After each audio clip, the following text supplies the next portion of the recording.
Ideea că îmbătrânirea înseamnă automat slăbiciune este depășită și, mai mult decât atât, greșită din punct de vedere științific. Cercetările medicale confirmă că, după vârsta de 60 de ani, aproximativ 1 din 4 persoane începe să piardă masă musculară, fără să-și dea seama. Această afecțiune se numește sarcopenie și, deși termenul poate suna complicat, el descrie pur și simplu pierderea naturală a mușchilor odată cu înaintarea în vârstă. Nu apare brusc, ci se instalează treptat. Poate ai observat că te simți mai obosit când cari plasele de cumpărături sau că urcatul scărilor a devenit mai greu ca altădată. Poate chiar ai simțit că o simplă plimbare îți obosește picioarele mai repede. Mulți oameni cred că ouăle sunt soluția ideală, pentru că au un conținut mare de proteine. Dar dacă ți-am spune că există alimente cu și mai multă proteină decât ouăle, alimente ușor de gătit, prietenoase cu digestia, care te pot ajuta să-ți menții forța și independența odată cu trecerea anilor. Ai simțit în ultima vreme că nu mai ai aceeași libertate de mișcare în brațe sau picioare. Ți-e mai greu să îți ridici nepoțelul sau să ții pasul în plimbările cu familia. Dacă da, acest episod îți va fi deosebit de util.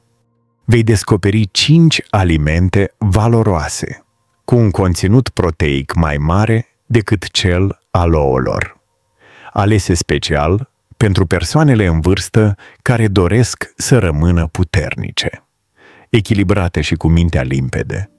Rămâi cu noi până la final, pentru că alimentul aflat pe primul loc s-ar putea să fie deja în bucătăria ta, deși poate nu l-ai privit niciodată ca pe un sprijin pentru mușchi. Și înainte de a începe, te invităm să te abonezi la canal. Fiecare abonament ne ajută să continuăm să-ți oferim informații utile, bazate pe știință, pentru tine și cei dragi ție. Acum, hai să mergem mai departe. De ce este proteina esențială pe măsură ce îmbătrânim? Odată cu trecerea anilor, acumulăm înțelepciune, dar și unele schimbări tăcute în corpul nostru. Una dintre cele mai importante este pierderea treptată a masei musculare.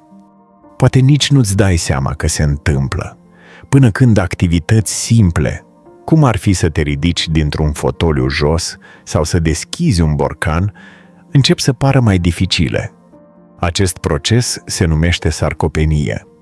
Nu este o boală, ci o parte firească a îmbătrânirii, care poate fi ținută sub control, mai ales prin alimentație corectă. Iar aici, proteinele au un rol central.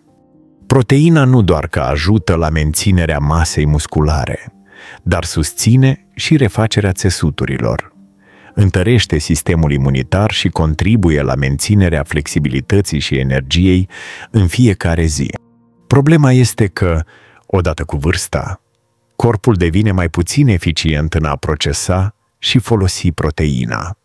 Asta înseamnă că, în loc să avem nevoie de mai puțină, de fapt, avem nevoie de mai multă.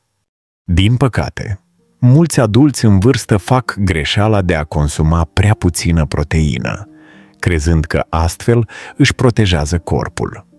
Dar efectul este exact opusul. Mușchii se degradează mai repede, apar probleme de echilibru, risc crescut de căzături și mobilitate redusă.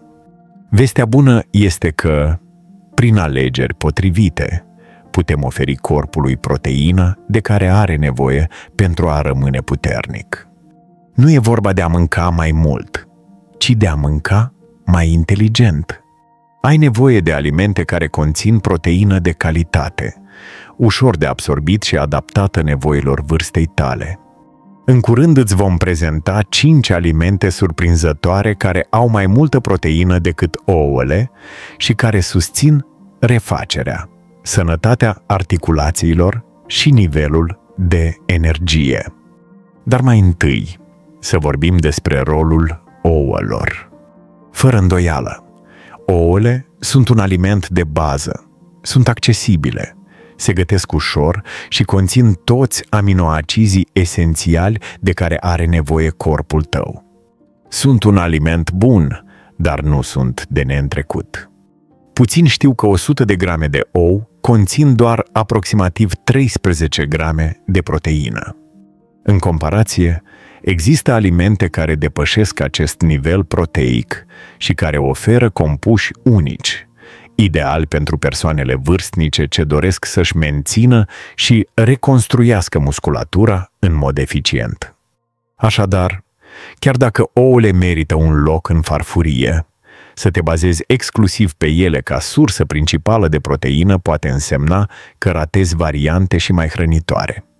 În secțiunea următoare, îți vom dezvălui 5 alimente care depășesc ouăle la capitolul proteină, toate susținute de cercetări științifice și recomandări ale nutriționiștilor. Pregătește-te să-ți îmbunătățești mesele și să-ți ajuți corpul să îmbătrânească cu forță și încredere. 1. Puiul. Puiul este un aliment de bază în multe familii din întreaga lume. Ceea ce mulți nu realizează este că reprezintă una dintre cele mai eficiente surse de proteine, mai ales pentru persoanele în vârstă care doresc să-și păstreze forța și mobilitatea. Deși ouăle sunt adesea lăudate pentru conținutul lor proteic, puiul oferă aproape dublu. 100 de grame de piept de pui gătit conțin aproximativ 27 de grame de proteină completă, de calitate superioară, în timp ce aceeași cantitate de ou oferă doar 13 grame. Această diferență poate fi esențială pentru adulții în vârstă, ale căror capacități naturale de refacere și menținere a masei musculare scad odată cu vârsta. Însă proteina nu este singurul motiv pentru care puiul este atât de valoros. Conține și 2 compuși esențiali, creatina și leucina. Creatina acționează ca un combustibil celular, sprijinind recuperarea mai rapidă a mușchilor după efort fizic și reducând senzația de oboseală, aspect deosebit de important pentru seniorii care se simt adesea extenuați după mers sau eforturi simple. În paralel, leucina este un aminoacid esențial care transmite corpului semnalul de a crea și păstra masa musculară, chiar și atunci când activitatea fizică este redusă. Acest lucru este deosebit de util pentru persoanele trecute de 60 de ani care încep să observe semne timpurii de slăbiciune musculară, instabilitate articulară sau pierdere de echilibru. Aportul corect de leucină poate încetini sau chiar inversa aceste simptome. Dar care este cantitatea ideală? Se recomandă aproximativ 100-150 de grame de piept de pui gătit pe zi, adică echivalentul palmei tale. Totuși, nu este vorba doar de cantitate. Modul de preparare este esențial. Metodele agresive precum prăjirea în baie de ulei, afumarea sau frigerea la temperaturi ridicate pot distruge nutrienții esențiali și chiar produce compuși nocivi. Pentru a păstra beneficiile puiului asupra musculaturii, alege metode blânde de gătit precum fierberea lentă, gătitul la abur sau la cuptor, cu puțin ulei de măsline. Vrei să mergi și mai departe? Pentru a sprijini absorbția unor minerale esențiale precum zincul și fierul, importante pentru tonusul muscular și rezistență, combină puiul cu legume bogate în vitamina C.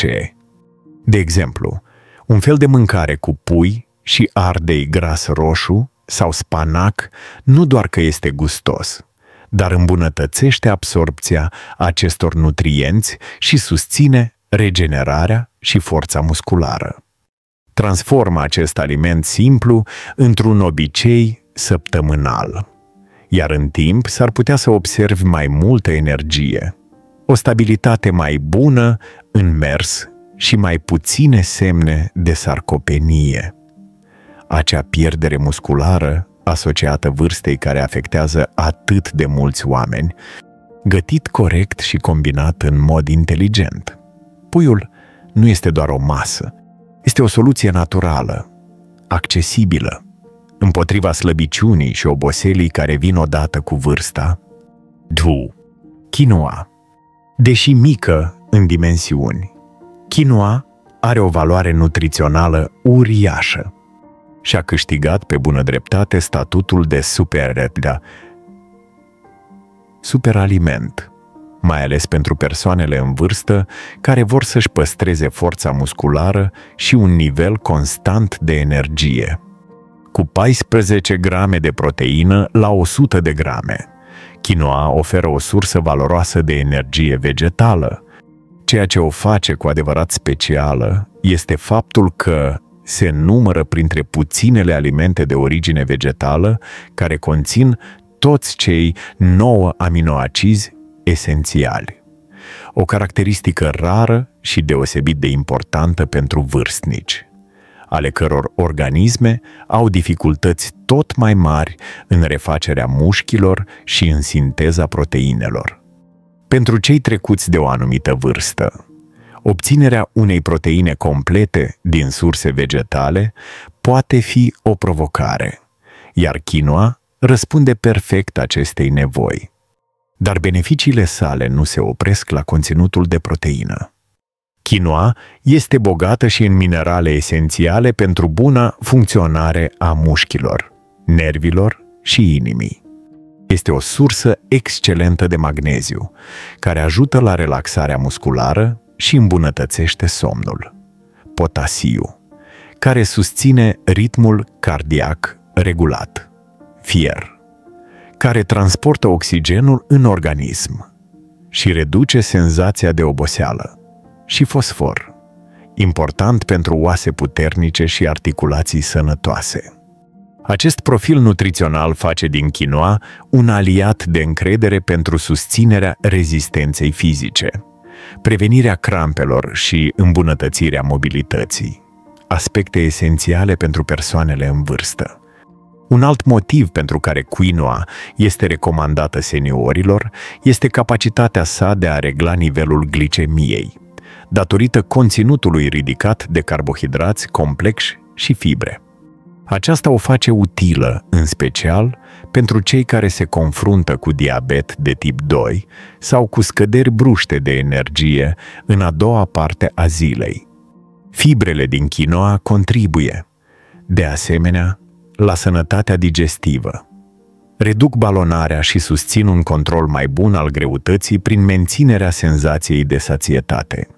Un beneficiu important pentru cei care vor să evite gustările nesănătoase sau disconfortul digestiv. Pentru a valorifica la maximum beneficiile acestei semințe, este indicat să o înmoi timp de cel puțin 6 ore înainte de preparare. Această etapă ajută la reducerea unor compuși naturali, precum fitatii, care pot împiedica absorbția mineralelor. Prăjirea ușoară a semințelor înainte de fierbere le intensifică gustul și le face mai ușor de digerat. Pentru rezultate optime, consumă aproximativ o cană de quinoa fiartă pe zi. Ideal, combinată cu legume colorate precum ardei gras, cale sau dovlecei, ori cu leguminoase precum fasole neagră sau năut.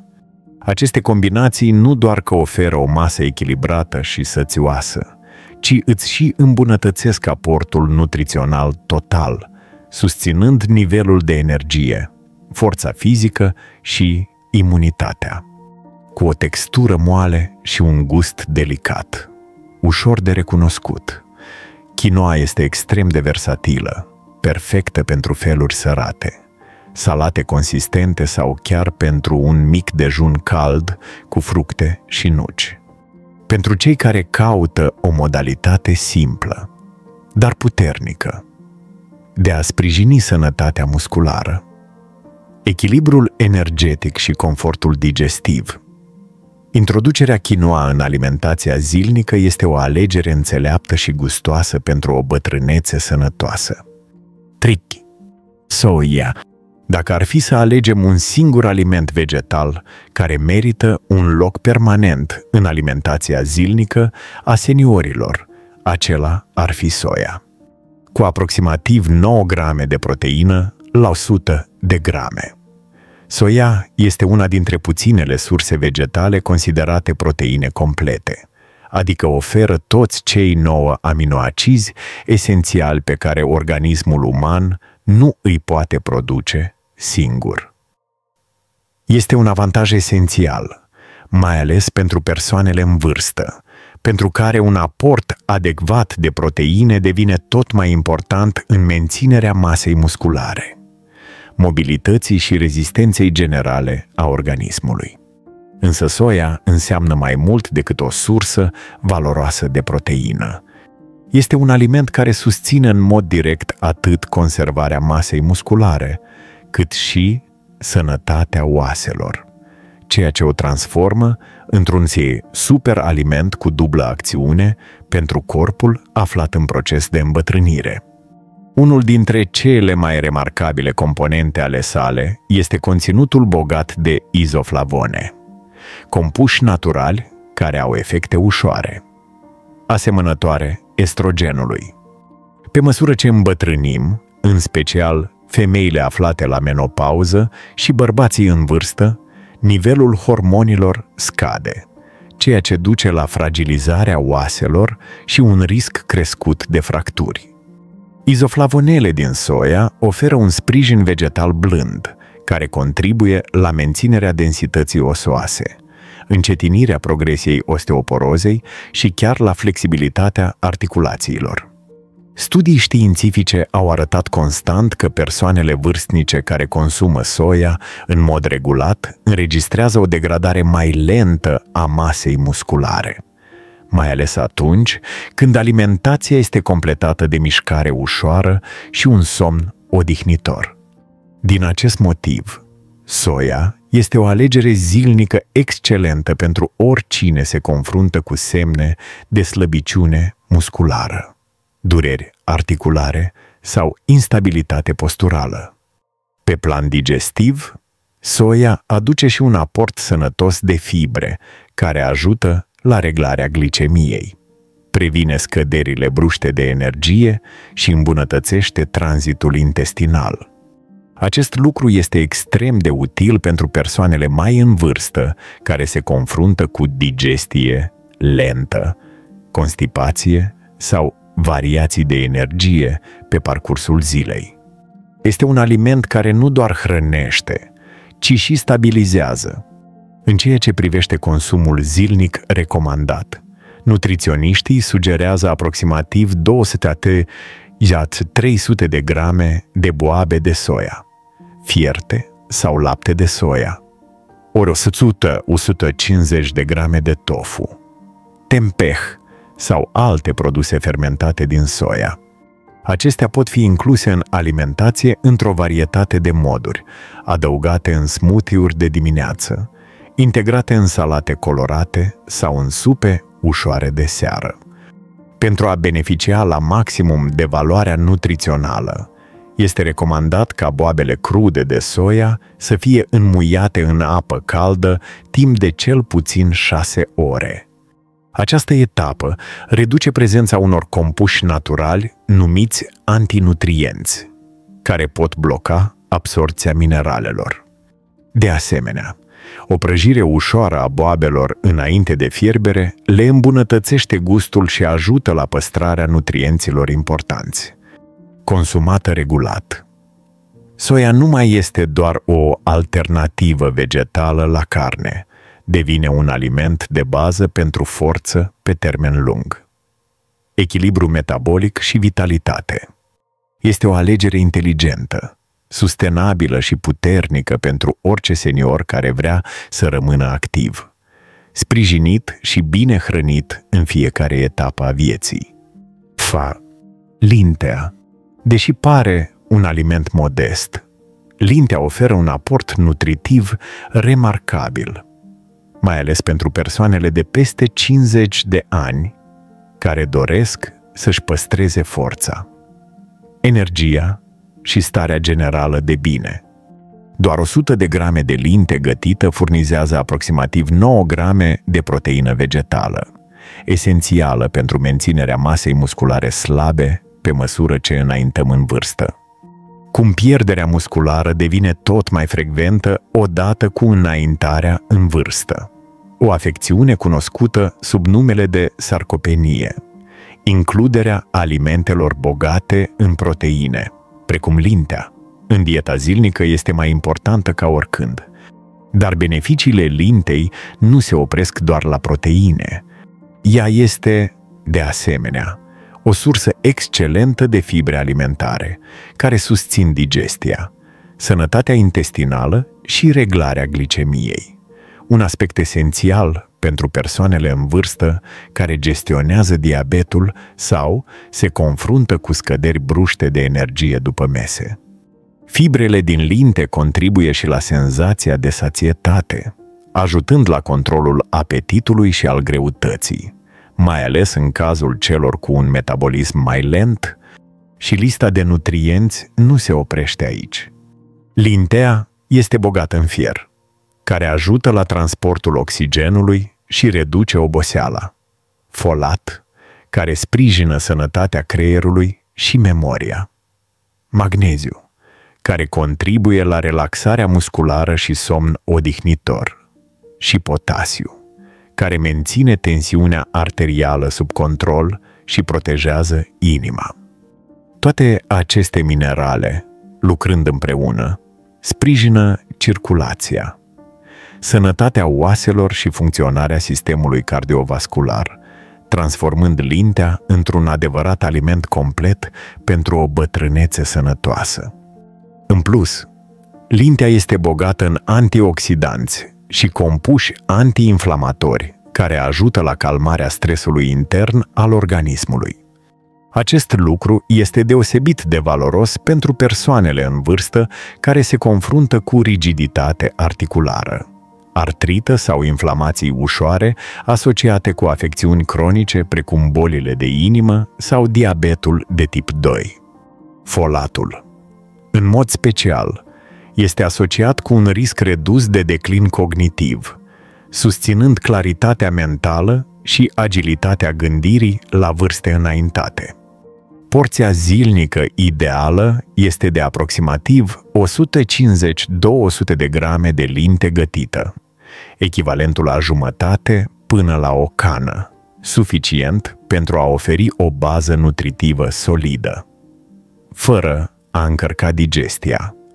Pentru a îmbunătăți absorbția mineralelor precum fierul și zincul, se recomandă înmuierea lintei în apă, peste noapte, înainte de a fi gătită.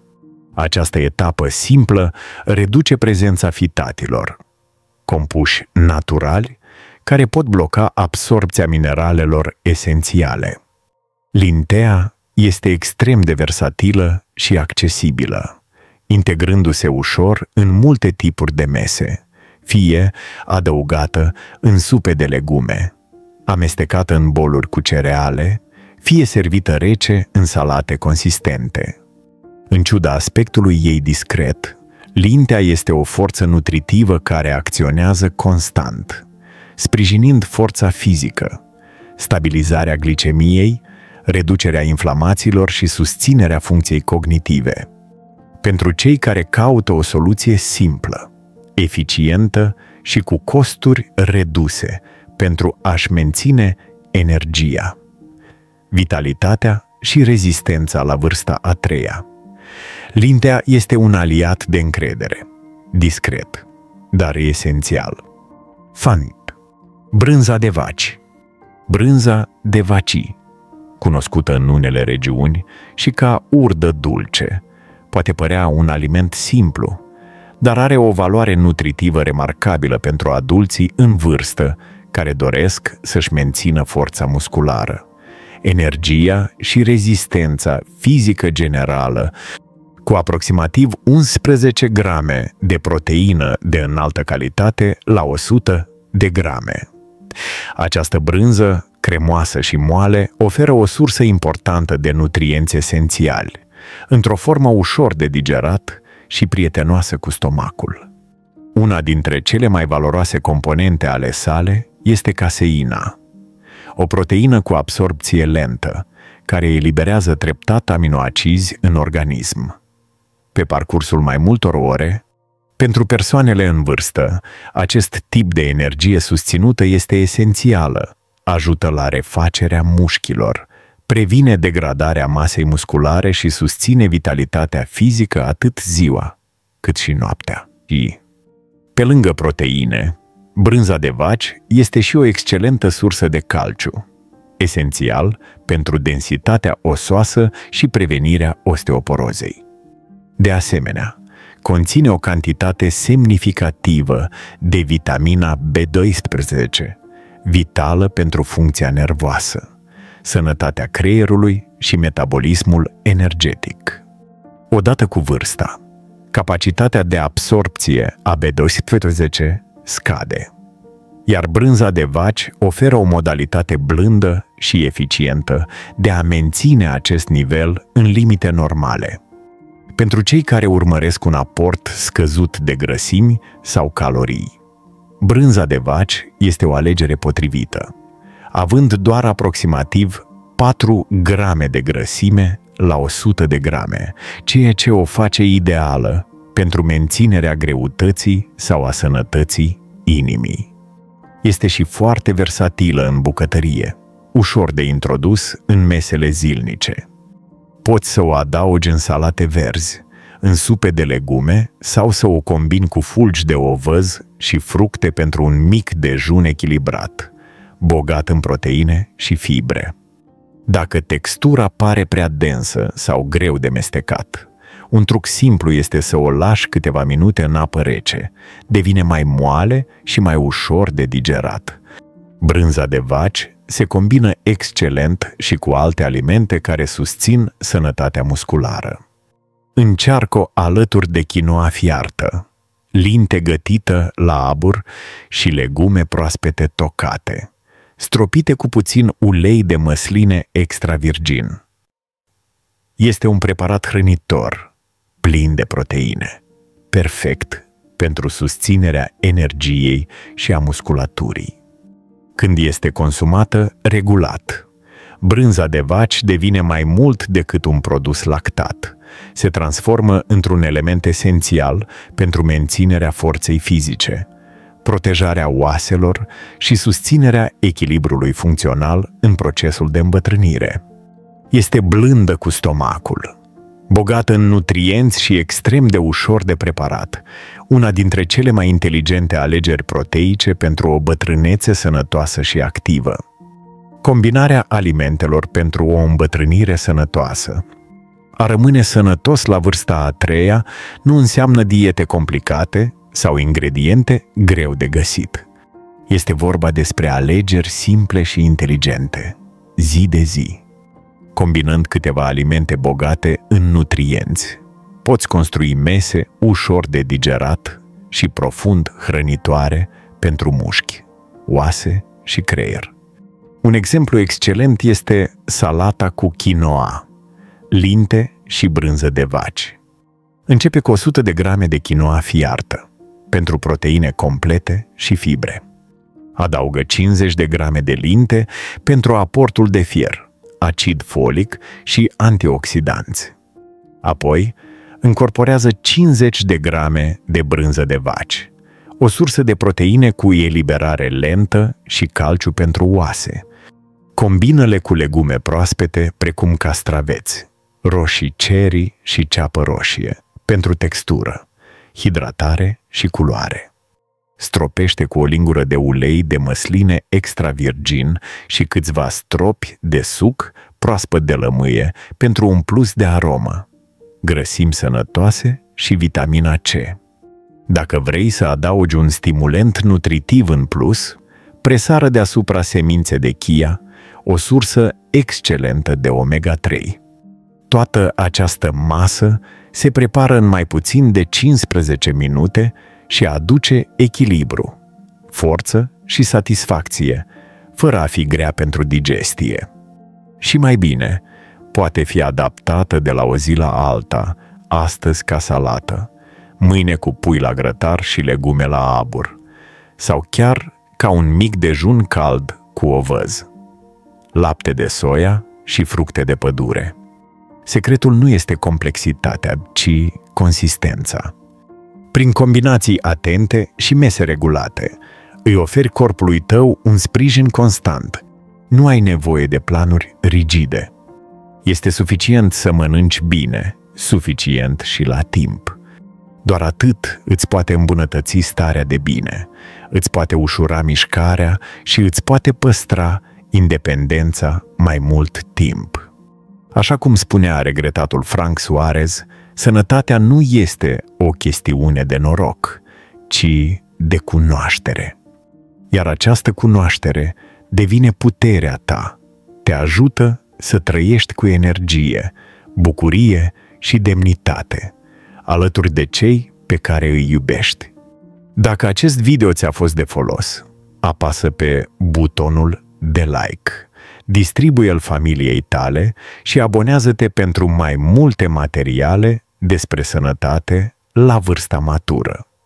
Ne revedem curând, cu și mai multă inspirație pentru o viață mai înțeleaptă și mai frumoasă.